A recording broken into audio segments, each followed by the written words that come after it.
प्रिय विद्यार्थी, अजीज़ी तालिब इल्म, इस YouTube चैनल में आप सभी का स्वागत व खैर मुक़द्दम है।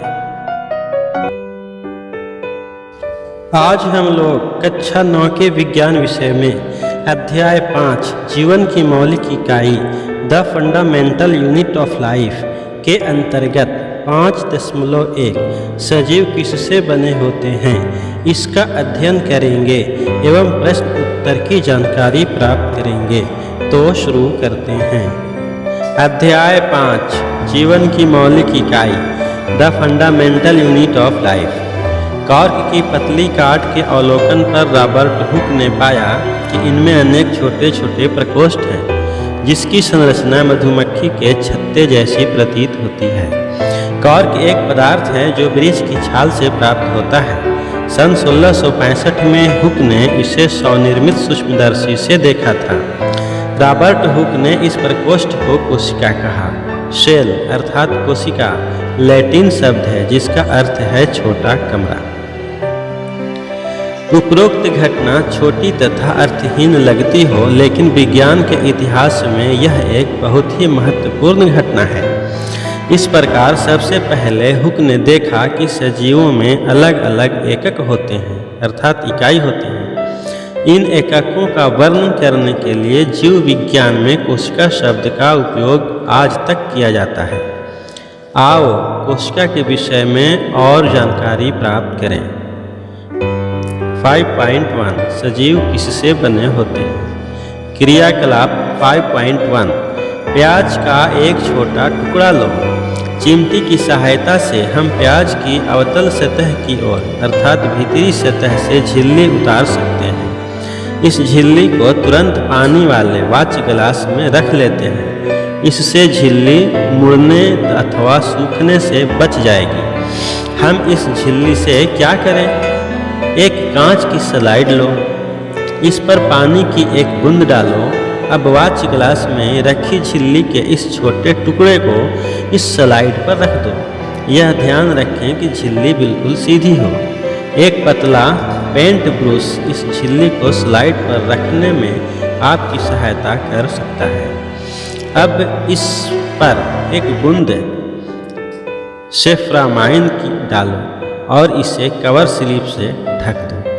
कवर स्लिप को सुई की सहायता से इस प्रकार रखें जिससे कि इसमें वायु के बुलबुले न आने पाएँ। अपने अध्यापक से सहायता लें। हमने प्याज की झिल्ली की अस्थायी स्लाइड बनाई है। अब हम इसे पतले कम शक्ति वाले तथा उसके बाद उच्च शक्ति वाले संयुक्त सूक्ष्मदर्शी से देखते हैं। चित्र 5.1 संयुक्त सूक्ष्मदर्शी का चित्र यहाँ दिया गया है। तो अब हम लोग सूक्ष्मदर्शी के विषय में संक्षिप्त जानकारी प्राप्त कर लेते हैं। तो संयुक्त सूक्ष्मदर्शी किसी सूक्ष्म कण को लगभग 1000 गुना बड़ा करके दिखाता है। इस सूक्ष्मदर्शी में 2 लेंस का समायोजन एक खोखली नली में की जाती है। वस्तु के पास वाले लेंस को अभिदृश्यक लेंस और आँख के पास वाले लेंस को नेत्रिका लेंस कहा जाता है। इसे एक समायोजित किए जाने वाले आधार से फिट कर दिया जाता है और प्राकृतिक प्रकाश के लिए दर्पण का प्रयोग किया जाता है, जैसा कि यहाँ चित्र में दिखाया गया है और इसके अंग का नाम भी लिखा हुआ है। जिन सूक्ष्म कणों को देखने की जरूरत होती है, इसका एक स्लाइड बनाया जाता है और फिर इन्हें आधार मंच पर रखकर लेंस को समायोजित कर देखा जाता है। संयुक्त सूक्ष्मदर्शी से ज़्यादा आवर्धन क्षमता इलेक्ट्रॉन सूक्ष्मदर्शी में होता है, जो अति सूक्ष्म कणों को कई हजार गुना बड़ा करके दिखाता है। आपने क्या देखा? क्या आप जो संरचना सूक्ष्मदर्शी के द्वारा देखते हैं उसे कागज पर खींच सकते हैं? क्या यह चित्र 5.2 जैसी दिखाई देती है? सूक्ष्मदर्शी से लिया गया चित्र यहाँ 5.2 में दर्शाया गया है। प्याज की झिल्ली की कोशिकाएं। यहाँ स्पष्ट रूप से प्याज की झिल्ली के कोशिकाओं को देखा जा सकता है, जिसमें केंद्रक स्पष्ट दिखाई दे रहा है। अब हम विभिन्न आकार वाली प्याज की झिल्लियों से अस्थायी स्लाइड बनाएंगे। हम क्या देखते हैं? क्या हम एक समान संरचनाओं को देखते हैं अथवा भिन्न भिन्न? ये संरचनाएं क्या हैं? ये सभी संरचनाएं एक जैसी दिखाई देती हैं। ये सभी मिलकर एक बड़ी संरचना अर्थात शल्ककंद बनाते हैं, जैसे प्याज। इस क्रियाकलाप से हमें पता चलता है कि विभिन्न आकार के प्याज में सूक्ष्मदर्शी द्वारा देखने पर एक जैसी संरचनाएं दिखाई देती हैं। प्याज की झिल्ली की कोशिकाएं एक समान हैं। प्याज के आकार से इसका कोई संबंध नहीं है। ये छोटी छोटी रचनाएं जो हम देख रहे हैं, शल्ककंद प्याज की मूलभूत इकाई है। इन संरचनाओं को कोशिका कहते हैं। न केवल प्याज बल्कि जितने भी जीव जंतु हम अपने आसपास देखते हैं, वे सभी कोशिकाओं से बनते हैं। यद्यपि कुछ जीव एक कोशिक भी होते हैं। आवर्धक लेंस की खोज के बाद सूक्ष्मदर्शी का आविष्कार संभव हो सका। यह पता चला है कि एकमात्र कोशिका स्वयं में ही एक संपूर्ण जीव जैसे अमीबा, क्लैमिडोमोनास, पैरामीशियम तथा बैक्टीरिया हो सकती हैं। इन सजीवों को एक कोशिक जीव कहते हैं। इसके अतिरिक्त बहुकोशिक जीवों में अनेक कोशिकाएं समाहित होकर विभिन्न कार्यों को संपन्न करने हेतु विभिन्न अंगों का निर्माण करती हैं। इसके कुछ उदाहरण हैं फंजाई अर्थात कवक, पादप तथा जंतु। क्या हम कुछ और एक कोशिक जीवों के विषय में पता कर सकते हैं? प्रत्येक बहुकोशिक जीव एक कोशिका से ही विकसित हुआ है। कैसे? कोशिकाएं विभाजित होकर अपनी ही जैसी कोशिकाएं बनाती हैं। इस प्रकार सभी कोशिकाएं अपनी पूर्ववर्ती कोशिकाओं से उत्पन्न होती हैं। कोशिका का सबसे पहले पता रॉबर्ट हुक ने 1665 में लगाया था। उसने कोशिका को कॉर्क की पतली काट में अनगढ़ सूक्ष्मदर्शी की सहायता से देखा। ल्यूवेनहक 1674 ने सबसे पहले उन्नत सूक्ष्मदर्शी से तालाब के जल में स्वतंत्र रूप से जीवित कोशिकाओं का पता लगाया। रॉबर्ट ब्राउन ने 1831 में कोशिका में केंद्रक का पता लगाया। जे.ई. पुरोकेंज ने 1839 में कोशिका में स्थित तरल जैविक पदार्थ को जीव द्रव्य का नाम दिया। दो जीव वैज्ञानिक एम. स्लीडन 1838 तथा टी. स्वान 1839 ने कोशिका सिद्धांत के विषय में बताया। इस सिद्धांत के अनुसार सभी पौधे तथा जंतु कोशिकाओं से बने हैं और वे जीवन की मूलभूत इकाई हैं। विर्चो 1855 ने कोशिका सिद्धांत को और आगे बढ़ाया। उन्होंने बताया कि सभी कोशिकाएं पूर्ववर्ती कोशिकाओं से बनती हैं। 1940 में इलेक्ट्रॉन सूक्ष्मदर्शी की खोज के बाद कोशिका की जटिल संरचना और बहुत से अंगकों को समझना संभव हो सका। क्रियाकलाप 5.2 हम पत्ती की झिल्ली, प्याज की मूलाग्र अथवा विभिन्न प्रकार के प्याज की झिल्ली की अस्थायी स्लाइड बना सकते हैं। उपरोक्त क्रियाकलाप करने के बाद निम्नलिखित प्रश्नों के उत्तर दीजिए। प्रश्न संख्या 1, क्या सभी कोशिकाएं आकार तथा आकृति की दृष्टि से एक जैसी दिखाई देती है?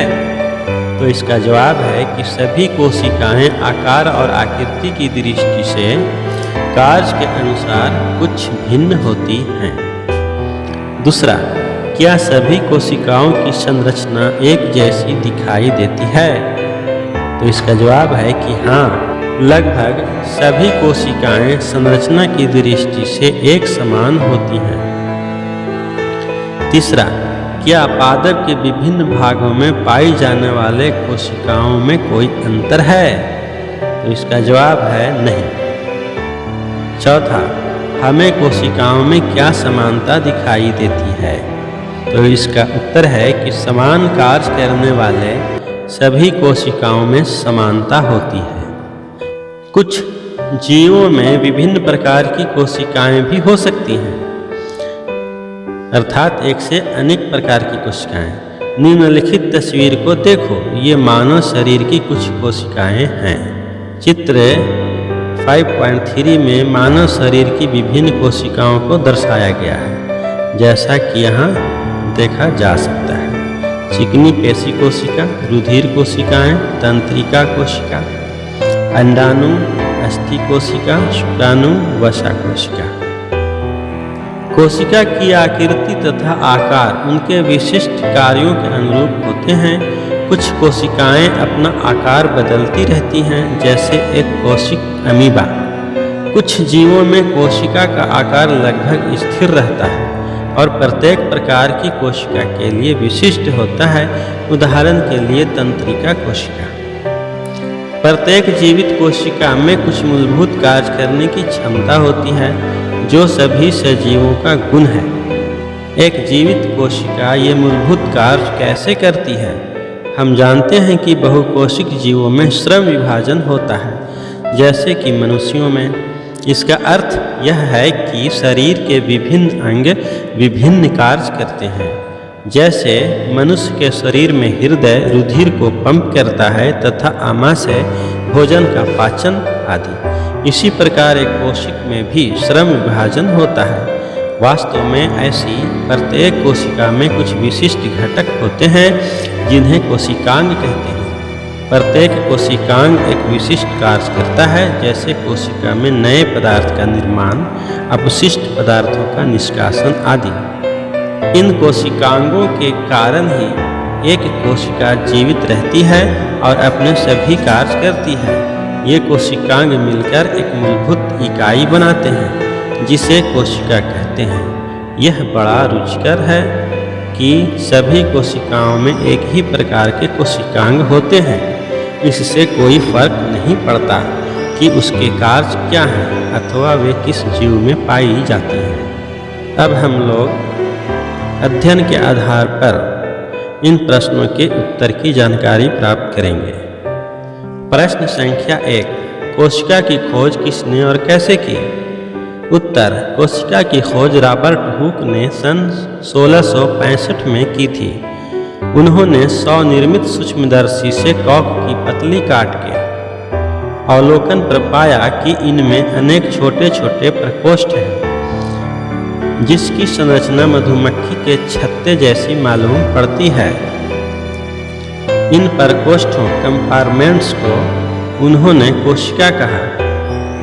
शेल अर्थात कोशिका लैटिन शब्द है, जिसका अर्थ है छोटा कमरा।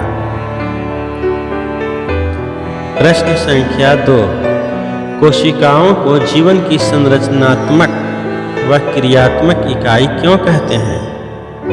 उत्तर, कोशिका को जीवन की संरचनात्मक व क्रियात्मक इकाई इसलिए कहते हैं क्योंकि एक कोशिका स्वतंत्र रूप से जीवन के सभी क्रियाकलापों को करने में सक्षम होती है। सभी जीव कोशिकाओं से बने होते हैं। कोशिका के अंदर कोशिकांग होते हैं, जिसके कारण कोई कोशिका जीवित रहती है और अपने सभी कार्य करती है। ये कोशिकांग मिलकर एक मूलभूत इकाई फंडामेंटल यूनिट बनाते हैं, जिसे कोशिका कहते हैं।